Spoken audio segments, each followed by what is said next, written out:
Hi everyone, γεια σας και καλώς ήρθατε to another episode of Dimitra's Dishes. Today I'm doing my version of the viral Marry Me Chicken. I'm making a Greek-inspired version of this. It's so good, it's perfect for if you're hosting a dinner party and you want to serve something that's simple yet really packs a lot of flavor. Or if you want to serve this on a busy weeknight because it comes together in like 30 minutes. My version has spinach, a creamy feta sauce, the sun-dried tomatoes, and of course juicy chicken. It goes well with everything. Let's get started. Okay, we're going to begin with 4 boneless, skinless chicken breasts or thighs. You can use boneless, skinless chicken thighs. For this, it'll be juicier.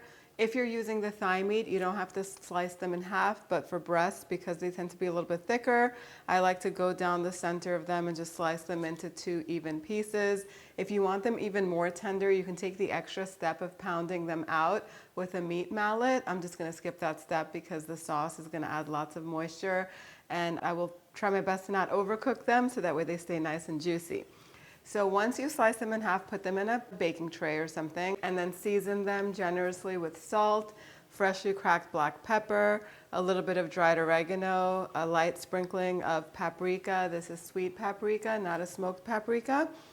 And then a heavy coating of all-purpose flour, and do the same thing on the other side. Then just toss the chicken in it so that way the excess flour can come off. That way you can also ensure that they're evenly coated with flour. Set that aside and get your skillet heating over medium-high heat, and finely chop either a small onion, or I have 2 shallots here. You can thinly slice or finely chop 2 shallots, and then everything will be ready to go. This recipe does move fairly quickly, so you want to have all of your ingredients ready so nothing burns. So we're going to begin with the chicken. Add a little bit of olive oil to your pan. And then we're going to add the chicken to the pan and cook it about 5 minutes on each side so it gets nice and golden all around. It probably won't be fully cooked. It's going to finish off cooking in the sauce. Once the chicken is browned on both sides, transfer it to a plate and turn the heat off of the pan. Especially if you're using a pan like I'm using that has cast iron in it, it tends to retain heat and sometimes it tends to overheat. So add the onions to the pot with a little bit of olive oil and turn that heat off. You could even skip the olive oil at this point and use the oil from your sun-dried tomatoes. If you're using sun-dried tomatoes that are packed in oil, that oil has so much flavor. Cook the onions for about 5 minutes on low heat until they're soft. You can turn the heat back on after a minute so that way the pot has some time to cool down a little bit. Then we're going to go in with some grated garlic, 4 grated garlic cloves, warm them through in there. Once you can smell them and they're fragrant, they're ready. Then we're going to go in with about half a cup of sun-dried tomatoes that are sliced.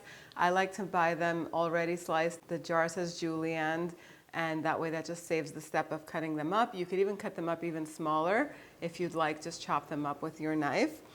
Half a cup of chicken broth. I went in a little bit heavier with a whole cup just so that way it'll cook down a little bit more and it'll help release the bits from the pan that have so much flavor, and it adds volume to the sauce without a lot of heaviness. That's going in, and we're going to cook this down for about 3 minutes until everything comes together. The sauce is going to begin to thicken a little bit. Then we'll go in with cream, heavy whipping cream, about 3/4 of a cup. You can add more if you like. It's totally up to you if you want to make it more creamy.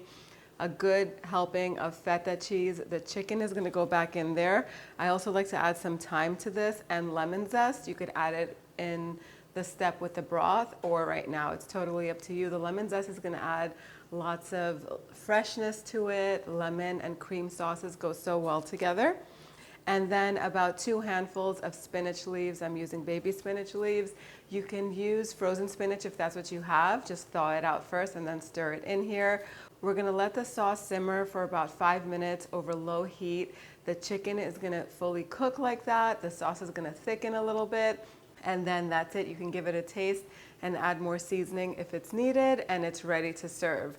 At this point, you can definitely assess if you want the sauce to be a little bit thicker. You can thicken it with some more heavy cream or cook it down a little bit more, but it's perfect for my liking. I like it a little bit on the thinner side. It's perfect for dipping or serving over pasta or cauliflower rice. Just look at how juicy that chicken is. And I like lots of sauce in this. To me, it's perfect. It's ready to serve. And just like that, the recipe is ready. Now, I know this is gonna become a favorite for your family. While I was making this and recording this video, the kids smelled it and all came downstairs and wanted some before I could even photograph it. It is so full of flavor and it goes well with everything. You can make it low carb by serving this with just some vegetables on the side or cauliflower rice, or you can serve this with some garlic bread, just plain regular toasted bread, or over pasta to make it rich and delicious. I love that sauce. The sauce is so creamy, it's so full of flavor, and it's calling my name. Time to do the taste test. I want to make sure I get some sun-dried tomatoes. I do love them.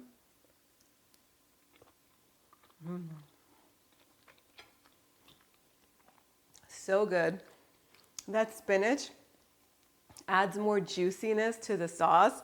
So it makes it a little bit lighter, and it also adds just a little hint of Greek flavor that goes so good with the feta. Of course, you can make this a little bit richer by adding some Parmesan cheese, also some grated Parmesan, or kefalograviera if you're keeping this Greek. However you decide to make it, I want to hear about it in the comment section. Head on over to the website, dimitrasdishes.com, to print this recipe out and to make it. Thank you so much for spending time with me today. I'll see you all next time. Yassas.